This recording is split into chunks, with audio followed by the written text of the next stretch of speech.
कलिंग देश में शोभावती नाम का एक नगर है। उसमें राजा प्रद्युम्न राज करता था। उसी नगरी में एक ब्राह्मण रहता था जिसके देवसोम नाम का बड़ा ही योग्य पुत्र था। जब देवसोम 16 बरस का हुआ और सारी विद्याएं सीख चुका तो एक दिन दुर्भाग्य से वह मर गया। बूढ़े माँ बाप बड़े दुखी हुए। चारों ओर शोक छा गया। जब लोग उसे लेकर श्मशान में पहुंचे तो रोने पीटने की आवाज सुनकर एक योगी अपनी कुटिया में से निकल कर आया। पहले तो वह खूब जोर से रोया, फिर खूब हंसा, फिर योग बल से अपना शरीर छोड़कर उस लड़के के शरीर में घुस गया। लड़का उठ खड़ा हुआ। उसे जीता देखकर सब बड़े खुश हुए। वह लड़का वही तपस्या करने लगा। इतना कहकर बेताल बोला, राजन, यह बताओ कि यह योगी पहले क्यों तो रोया, फिर क्यों हंसा? राजा ने कहा, इसमें क्या बात है? वह रोया इसलिए कि जिस शरीर को उसके मां बाप ने पाला पोसा और जिससे उसने बहुत सी शिक्षाएं प्राप्त की, उसे छोड़ रहा था। हंसा इसलिए कि वह नए शरीर में प्रवेश करके और अधिक सिद्धियां प्राप्त कर सकेगा।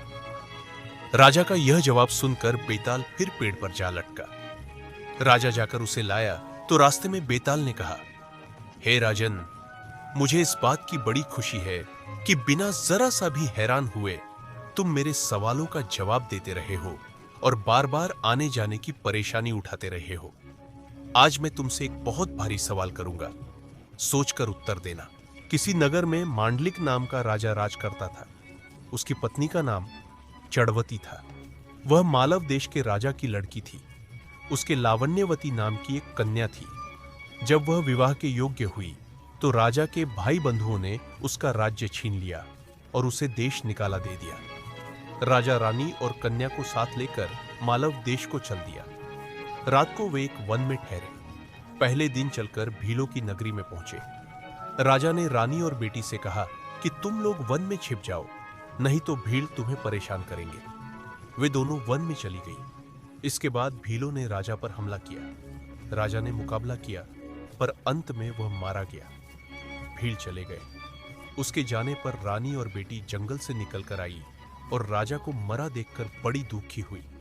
वे दोनों शोक करती हुई एक तालाब के किनारे पहुंची। उसी समय वहां चंड सिंह नाम का साहूकार अपने लड़के के साथ घोड़े पर चढ़कर शिकार खेलने के लिए उधर आया। दो स्त्रियों के पैरों के निशान देखकर साहूकार अपने बेटे से बोला, अगर ये स्त्रियां मिल जो तो जाए, जिससे चाहो विवाह कर लेना।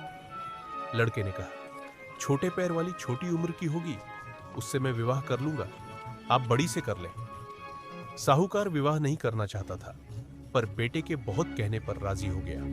थोड़ा आगे बढ़ते ही उन्हें दोनों स्त्रियां दिखाई दी। साहूकार ने पूछा, तुम कौन हो?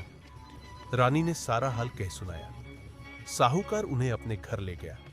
संयोग से रानी के पैर छोटे थे, पुत्री के पैर बड़े, इसलिए साहूकार ने पुत्री से विवाह किया। लड़के ने रानी से हुई और इस तरह पुत्री सास बनी और मां बेटे की बहू। उन दोनों के आगे चलकर कई संतानें हुई।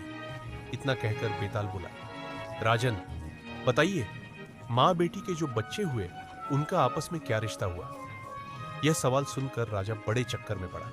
उसने बहुत सोचा, पर जवाब न सूझ पड़ा, इसलिए वह चुपचाप चलता रहा। बेताल यह देखकर बोला, राजन, कोई बात नहीं है, मैं तुम्हारे धीरज और पराक्रम से खुश हूं। मैं अब इस मुर्दे से निकला जाता हूं।